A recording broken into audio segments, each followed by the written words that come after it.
O Rubens chegou para nós numa situação muito particular. Nós havíamos acabado de fazer uma pesquisa para ouvir qual era a dificuldade que as pessoas tinham para renegociar suas dívidas. E a dificuldade maior é: não consigo diálogo com o banco, a dívida que não está em atraso não pode ser renegociada. Então, aquele cenário predominava. E o Rubens chegou logo na sequência como uma pessoa extremamente endividada, só que ele não tinha atrasos. Eu acho que foi uma fase muito difícil, principalmente do ponto de vista ah, pessoal, psicológico e de alguma forma, né? Quer dizer, os bancos têm o poder absoluto, né? Quer dizer, eu acho que o que eu sentia é um poder absoluto do sistema bancário, né? Porque eles que decidem o que querem e o que não querem negociar. Todas as regras são de proteção de quem detém o dinheiro, de quem detém o empréstimo, né? O Rubens é um professor universitário, um doutor, com uma renda não maior do mundo, né, como professor, mas é uma renda bem acima da média da população.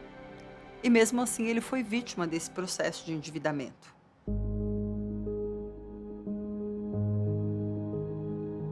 A gente tem um sistema com taxas de juros extremamente elevadas, que essa disputa ela vai ser sempre vencida pelo sistema financeiro. Quando a gente trouxe o caso dele, levamos a tentativa de conciliação. Vamos usar os meios, não havia uma lei aprovada naquela ocasião. Então vamos tentar fazer uma conciliação e ouvir desses credores o acordo. O IDEC mandou uma carta para todos os bancos envolvidos, na ocasião eram 4, explicando a situação. Os bancos compareceram na audiência, nenhum trouxe proposta e nenhum aceitou nenhum tipo de acordo. Então, assim, o descuido no acolhimento, o tratamento desrespeitoso com quem estava pedindo ajuda, aquilo era a realidade ali em 2017. Fomos para uma outra tentativa, acreditando que, bom, é porque o IDEC não é um fórum apropriado para esse tipo de acordo, vamos fazer então pelo Tribunal Judiciário, que é o Sejus, que é o Centro de Conciliação. No momento em que fizemos uma reunião com o órgão público de defesa do consumidor, né, quer dizer, eu saí de lá em dúvida se esse órgão era público dos bancos ou público dos cidadãos, né? Eu me senti um não cidadão, porque a resposta que eles deram foi: por que você não pega mais 2, 3 jornadas de trabalho para pagar os bancos? Eu acho que essa foi uma das respostas mais indecorosas ou mais absurdas que eu me lembro de ter ouvido. E, de novo, não teve nenhuma resposta. Então foi, assim, extremamente frustrante, assim, eu fiquei muito decepcionada, falei: mas esse é o tipo de tratamento que é dado por um órgão do governo para acolher um consumidor em situação de superendividamento? Foi uma decepção muito grande. Lembrando que ele tinha 0 de renda, porque todo o salário dele era já utilizado pelos créditos. Ele não tinha mais dinheiro nem para comer, era o cartão de crédito que era o responsável por trazer esses recursos. Os meios financeiros, os meios de crédito, eles não são feitos para ser sustentáveis, né? Como o banco tem seguro de tudo, quer dizer, essas operações com seguro que a gente nem sabe como ocorrem, seja a sustentabilidade deles, mas não é a nossa sustentabilidade.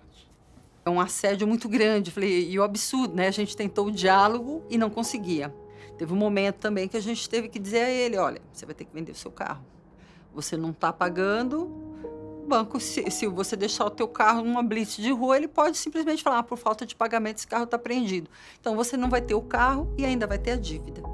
Quer dizer, a Caixa era talvez o meu menor credor, mas a Caixa também foi inflexível. Ela levou a que uma juíza cortasse a minha conta salário, algo que não era legal. Todos os teus centavos estão bloqueados, né? Quer dizer, bloqueio de uma conta salário. E que não tinha grandes quantias, mas era o que eu tinha para sobreviver naquele período. Esse desbloqueio demorou, eu acho que quase 40 dias. Eu falei: olha que loucura. O sistema, além de não entender a dificuldade, não abrir para o diálogo, ainda cria mecanismos que dificultam o próprio processo, que a pessoa está ali a duras penas tentando renegociar suas dívidas. O IDEC teve que entrar em contato com a superintendência da Caixa, desbloqueiem o salário dele, ele tem uma dívida com garantia de imóvel que está com as parcelas em dia. Fizemos de novo esse processo, conseguimos esse acordo. Quando chegamos no final desse acordo, vamos agora para o próximo passo, que é pagar essas outras dívidas com a Caixa, quitou a dívida com a Caixa. O imóvel com garantia, o máximo que a gente conseguiu foi uma pausa de 6 meses, que foi muito importante, porque ao suspender as parcelas por 6 meses, que correspondiam a 30% do salário dele, então já foi um alívio grande. E a partir daí, vamos então renegociar com o maior credor, na ocasião o Banco do Brasil, que estava tomando 60% do salário dele com créditos consignados. Esse último acordo firmado com o Rubens começou a ser pago em março de 2020. Termina agora, no início de 2025, 5 anos, a última dívida. E, bem, eu acho que eu sobrevivi e eu me sinto mais aliviado, né? Cada processo que termina é um alívio, é como se fosse um prêmio, né? Quer dizer, um prêmio amargo, mas é um prêmio porque, enfim, aquele quinhão de recursos eu posso tentar me reapropriar dele para o meu dia a dia, para o meu cotidiano. A questão da lei do superendividamento, né, ela tramitou esses 10 anos e ela estava estruturada em 3 pilares, né? O primeiro pilar, que é o tratamento coletivo. Então, a possibilidade de tratar coletivamente você tem uma dívida com mais de um banco, você tem uma dívida com a companhia de energia elétrica, então você poder juntar esses credores para chegar num acordo. Foi o que faltou no caso do Rubens, né? Mas ela não veio sozinha, ela veio apoiada em 2 outros pilares, que é a prevenção. A prevenção seria trabalhar a publicidade e oferta de crédito, ou seja, trabalhar os critérios de crédito responsável, o banco informar o risco de você tomar esse crédito, para evitar que a pessoa reincida nessa condição.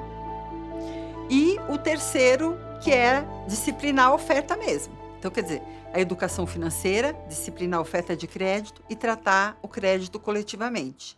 Ter uma lei do Estado de proteção, né, que assegure direitos e maior proteção, né, quer dizer, ao endividamento ou às relações com o sistema bancário e financeiro é fundamental. Essa lei, eu acho que ela é efetiva a partir do momento que eu tenha órgãos do Estado que sejam democráticos, que defendam os cidadãos, né, e não apenas um lado da relação, o lado mais forte da relação, que é o sistema bancário e financeiro. Foi uma medida, um alcance muito importante, uma conquista importante, que é permitir a inclusão do tratamento coletivo das dívidas do consumidor, que não existia isso dentro do Código.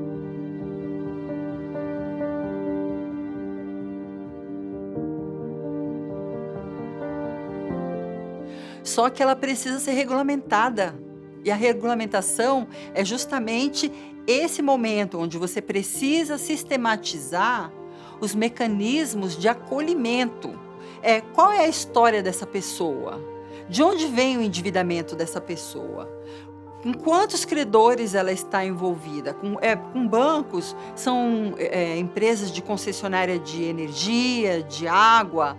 De onde vem? Qual é o montante da dívida? Qual é a renda? Qual é o arranjo familiar?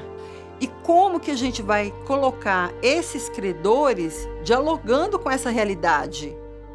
Quais são os tipos de dívida? É cheque especial? É cartão de crédito? É crédito consignado? É empréstimo pessoal? Como eles foram concedidos? Qual é a história dessa dívida? Não fosse a parceria e o apoio do IDEC, eu provavelmente teria adoecido, né? Quer dizer, acho que um adoecimento por sofrimento psíquico, por sofrimento social.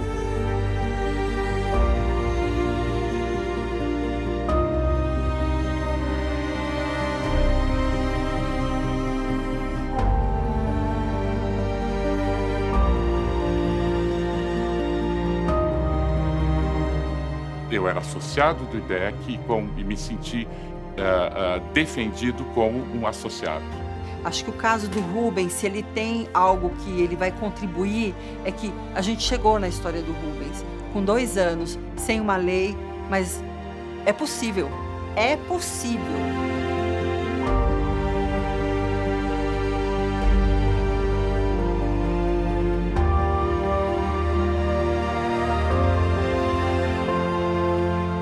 É mostrar que, na contramão do que se discute dessa falsa educação financeira que é oferecida, o caso do Rubens é viável. Não existia lei e a gente chegou lá. A gente precisou de 2 anos porque não existia lei, porque ninguém queria abrir mão de nada. E hoje a gente tem uma lei que diz é possível chegar no resultado de forma consolidada, com todos eles ali. Eles vão ter que dar o acordo. Então, se essa lei existisse na época do Rubens, esse acordo teria saído, não precisaria de 2 anos. Eu acho que eu me tornei mais solidário, né? Isso pode parecer um pouco demagógico, mas não. Eu penso nas situações das pessoas como eu e de pessoas que estão mais vulnerabilizadas ainda do que eu estou. Me tornou também mais político no momento que eu vou fazer uma compra. Desde a compra do dia a dia, quando a gente vai a um supermercado e a gente se atrai por determinados produtos, e eu, de alguma forma, penso no que de fato eu posso consumir naquele momento, que eu posso consumir depois, o que é absolutamente necessário, o que é necessário, o que é desejável. Eu imagino que o Rubens deve ter dormido todos os dias da vida dele pensando, não posso atrasar esse contrato, não posso atrasar esse contrato nenhum dia. E deve estar dormindo ainda, porque tem alguns meses para terminar. Mas é um pesadelo que está acabando e eu tenho muita felicidade por saber e poder contar para as pessoas que viram o documentário e viram assim a casa do Rubens indo embora, porque era o caminho. Mas a gente acreditou que essa situação podia ser diferente. E eu fico muito feliz de poder estar aqui agora contribuindo para dizer, dá certo, é possível. E acho que esse é que o IDEC foi muito feliz nesse caso e eu me sinto parte dessa história e fico muito feliz e espero ainda estar contribuindo para que essa regulamentação seja possível, né, para que a gente tenha esses 71 milhões de pessoas que não precisam esperar tanto que o Rubens precisou para ter o seu resultado.